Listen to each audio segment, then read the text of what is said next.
दसम वर्ग के लिए संस्कृत व्याकरण के पहले पाठ के साथ उपस्थित हूं। यह हमारा 11वां दिन है। इससे पहले हमने स्वर संधि को समाप्त किया और हम व्यंजन संधि में चल रहे थे। तो व्यंजन संधि में हमने सबसे पहले परस वर्ण संधि को शुरू किया था। उसी में मैंने आपको कुछ उदाहरण भी दिया था और आज हम परस वर्ण संधि को जरा विस्तार से देखेंगे। अब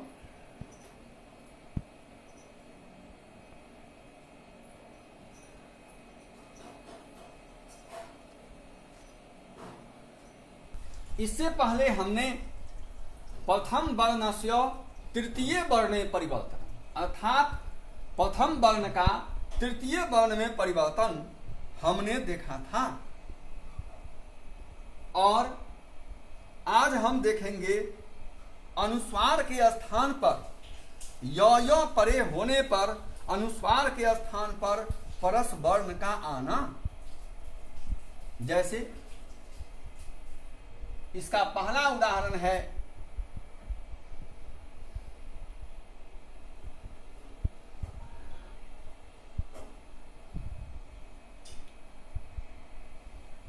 कि यदि पहले पद के अंत में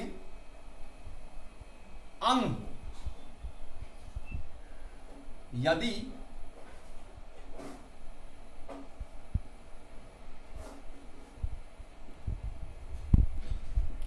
पहले पद के अंत में अंग हो, जिसे हम ऐसे अम भी लिखा करते हैं,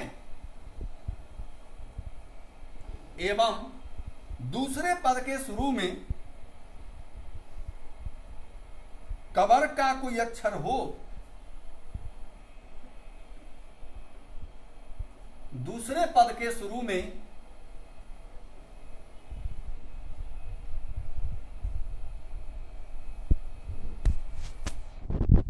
कवर का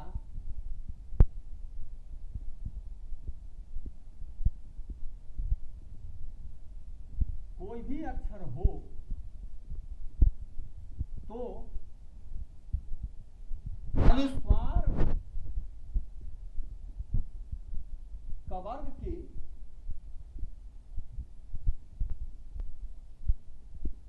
पंचम वर्ण अर्थात अंगों में बदल जाता है।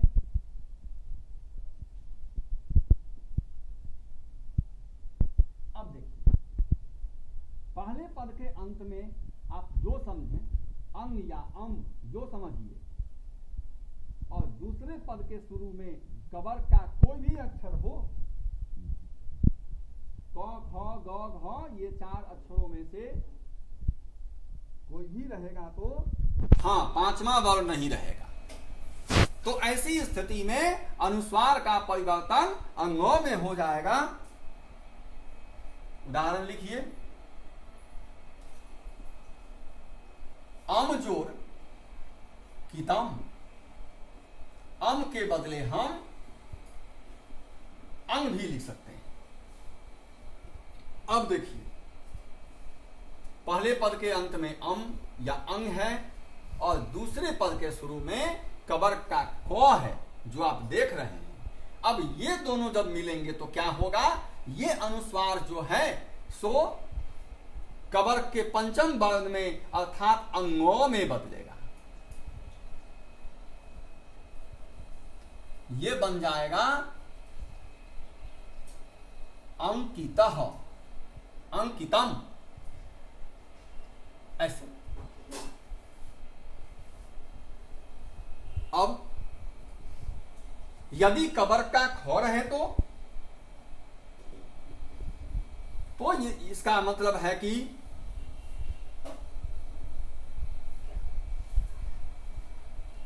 वहां भी अंग के बदले अंगौ हो जाएगा। यदि गौ रहे तो तब भी हम गौ का उदाहरण देख रहे हैं। और गम, अब देखिए प्रथम पद अंग है और द्वितीय पद के शुरू में गौ है, जिस कारण ये अनुस्वार जो है वो अंगों में बदलेगा और शब्द बन जाएगा अंगम। ऐसे फिर घ का भी उदाहरण ले लीजिए, जैसे संग और जोड़ घ। अब देखिए पहले पद के अंत में अनुस्वार है, मतलब अंग है, 100 जोड़ अंग बराबर संग, ऐसे। और दूसरे पद के शुरू में घ है। अब ये दोनों मिलकर के बन जाते हैं संघ। आप सही ढंग से इन उदाहरणों को देख लीजिए। तो ये प्रथम भाग था परस वर्ण का, जिसमें कि प्रथम पद के अंत में अंग और दूसरे पद के शुरू में कबर का क ख ग घ कोई भी अक्षर,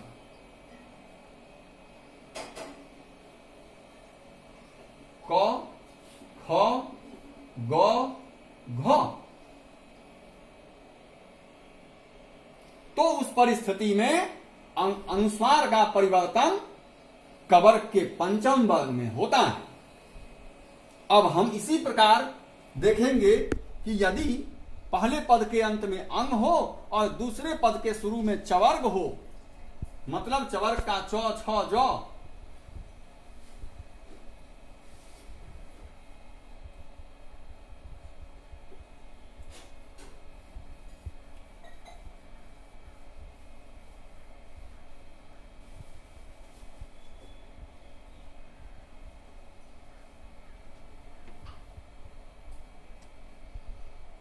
दूसरे पद के शुरू में, तो प्रथम पद के अंत में अनुस्वार अंग और दूसरे पद के शुरू में चवर्ग, चवर्ग का चौ छ जो झ, कोई भी अक्षर रहने पर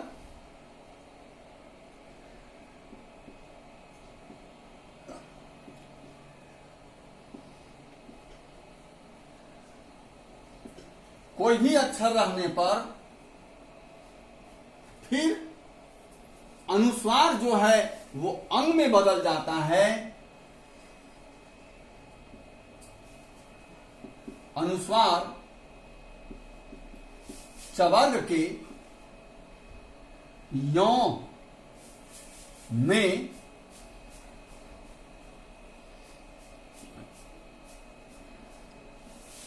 बदल जाता है। इससे पहले आपने जो देखा वहां भी प्रथम पद के अंत में अंग था, यहां भी प्रथम पद के अंत में अंग है। यह समानता है दोनों भागों में। लेकिन प्रथम भाग में हमने देखा था कि दूसरे पद के शुरू में कबर के 4 अक्षरों में से, अर्थात क ख ग घ में से कोई भी अक्षर था, जबकि यहां दूसरे पद के शुरू में चवर्ग का च छ ज झ में से कोई भी अक्षर रह सकता है। और इस प्रकार क्या बनेगा? इस प्रकार बन जाता है यौं। अब देखिए सबसे पहला उदाहरण है हमारा पं या पम और चमह। अब देखिए यहां पर आप अनुस्वार देख रहे हैं और यहां पर चवर्ग का च है। अब क्या होगा? ये अनुस्वार चवर्ग के पंचम वर्ण में अर्थात यों में बदलेगा और शब्द बन जाएगा पंचमः। ध्यान दीजिए, इस प्रकार शब्द जो है वह पंचमः बन जाता है। उसी प्रकार छ भी होगा जौ भी होगा। हम कोई भी उदाहरण ले सकते हैं। देखिए संग जोड़ जयः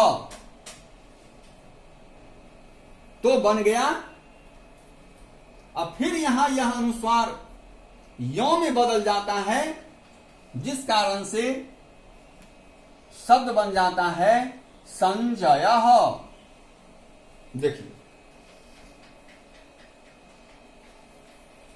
इस प्रकार और भी बहुत सारे उदाहरण हो सकते हैं, इसमें कोई शक नहीं है। तो इस तरह से हमने दो भागों को देखा और दोनों भागों में हमने देखा कि प्रथम पद के अंत में अंग अनुस्वार हो या अम हो और दूसरे पद के शुरू में कवर्ग या चवर्ग हो, तो दोनों ही तो कवर्ग की स्थिति में अनुस्वार का परिवर्तन अंगों में होता है, जबकि चवर्ग की स्थिति में अनुस्वार का परिवर्तन यों में होता है।